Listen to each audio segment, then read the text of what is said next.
Breaking news, 400 government employees over in Minnesota have officially come out and accused Governor Tim Walz of knowing about the problem of Somalians defrauding the government and the welfare system as a whole and not doing absolutely anything about it. Not only did he know, but he actually went out and targeted whistleblowers and people who tried to get the truth out there to the public. Anybody who put American taxpayers before that of the immigrants who were coming to scam our system was punished harshly by Tim Walz, and that is because the left is a cult. If you go against them in any way, shape, or form, they try to absolutely destroy your life. There is no room for discourse or nuance, and God forbid you actually care about the American people first. That is their biggest nightmare. Anything that might earn them the label of racist, they're going to avoid like the plague. They don't care who it hurts so long as it's not their precious illegal immigrants. It doesn't matter to them, and it is disgusting. What universe are we living in? What timeline are we living in where it's racist to call something out for what it is? What timeline are we living in where it's racist to actually enforce law and order and say that if we are going to let you into our country, which by the way, it is a privilege to be here, then you not only have to follow the law, but you have to actually contribute something. Since when is it a crime to sit there and say you actually have to follow our legal immigration process, because not just anybody is welcome into our country. You have to wait your turn and you have to do it the right way. This has nothing to do with race, but of course the left knows that they have to try to twist the narrative in order to get their way. I'm not mad at the Somali people. I want y'all to hear me loud and clear. I am not mad at the Somali people in the state of Minnesota. I'm not mad at them. You know why I'm not mad at them? Because what they're doing is what happens when people come together to build an empire. And that's what they have done and are doing. They have created an empire in the state of Minnesota. And they are unified by one ideology, by one politics called Islam.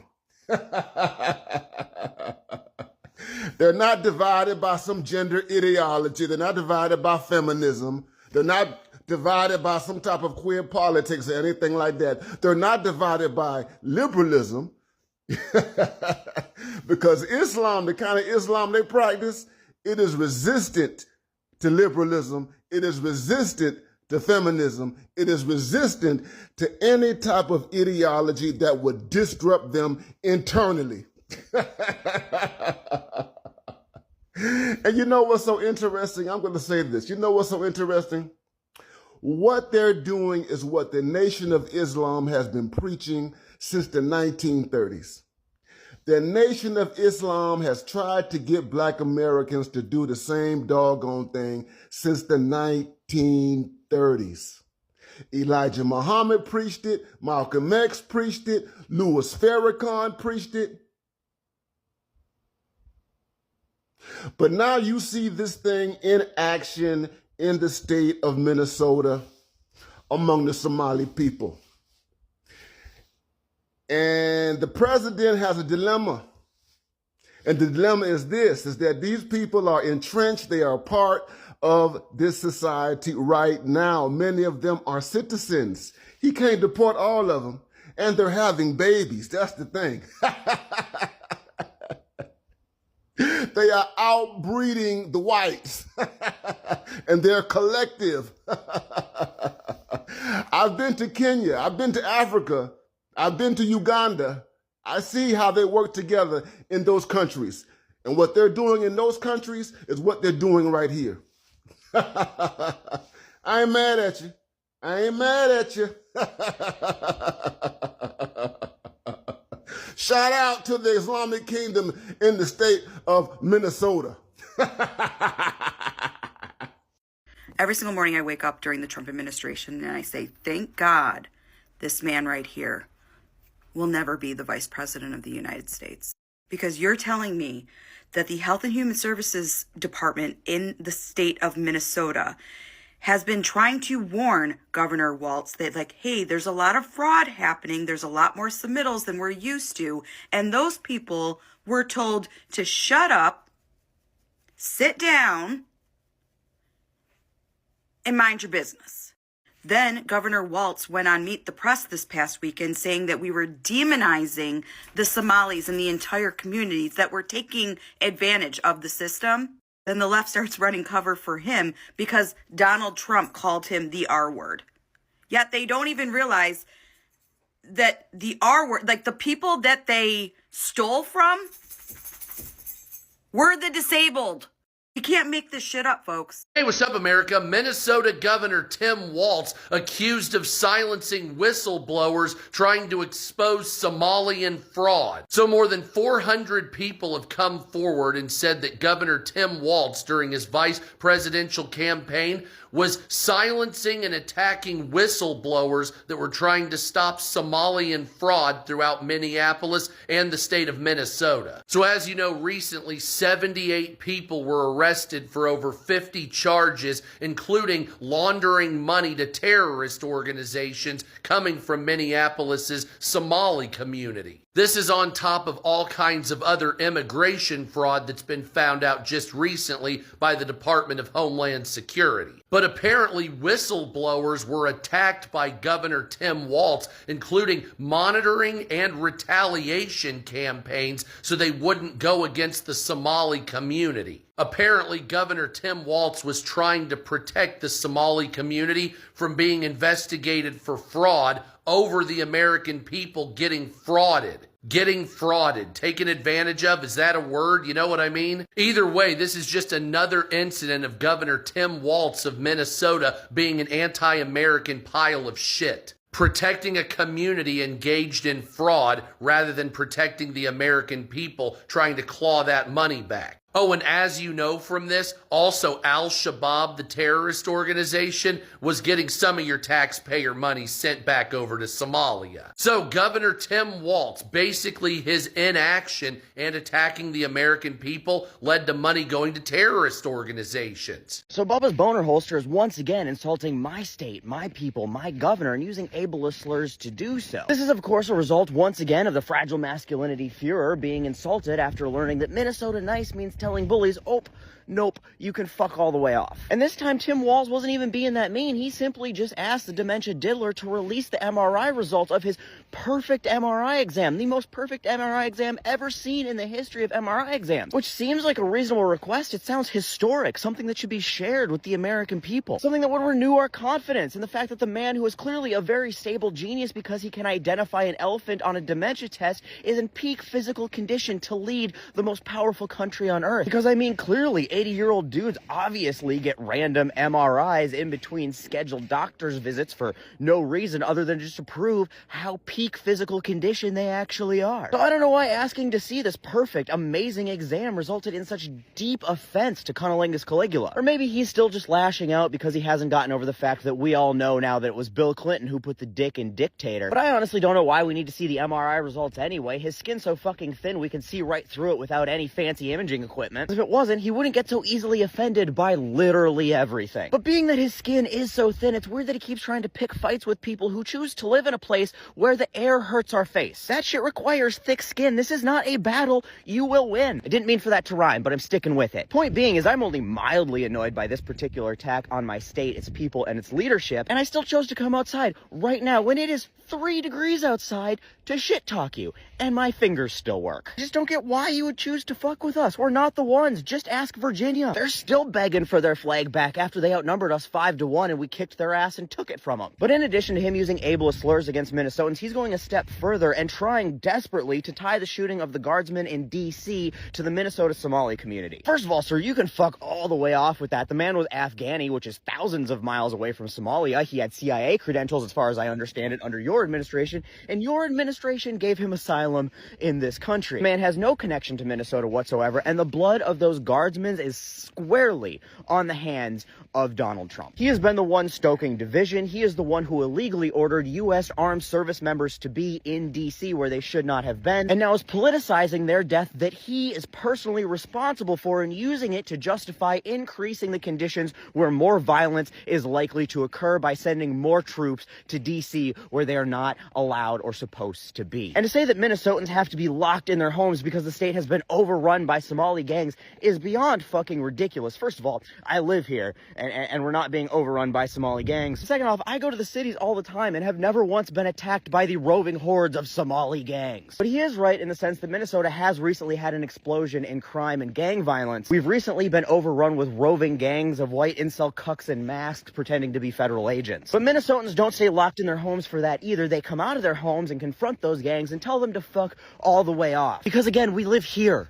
We aren't afraid of ICE. And because we live here, we keep lots of salt on hand because we know that nothing clears ICE from our streets quite like assaulting. And it's only November, so remember, we're prepared for a long winter with lots of ice. And if you keep this shit up, we can get a lot more salty. So you're telling me in the last 3 days or 4 days since Thanksgiving, Tim Walz, a man that most people haven't thought of since the election cycle, a man that we called America's dad, has both been called the R word by Donald Trump and blamed for a massive deficit in his state?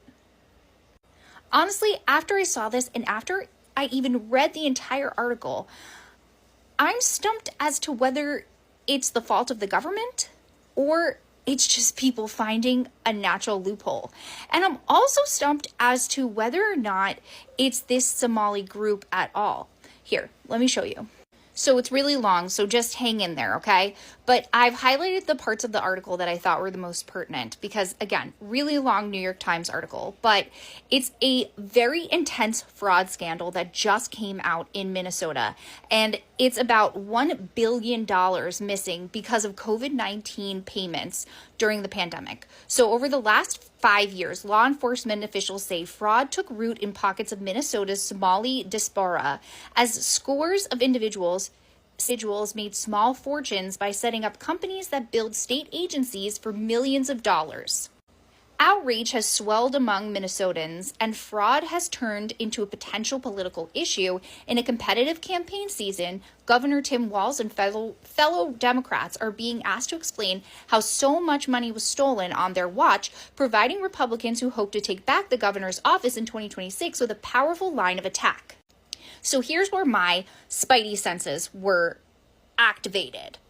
Why is this coming out right now? Well, the Republicans are looking to take Governor Tim Walz's seat, and they're looking to attack Democrats. So is this why it's taking light now? And then it goes on to say, President Trump has weighed in, calling Minnesota a hub of fraudulent money laundering activity and saying that Somali perpetrators should be sent back to where they came from. Many of these Somali perpetrators, as you'll see in the article, are American citizens. So that would be hard to send them back to where they came from because where they came from is here.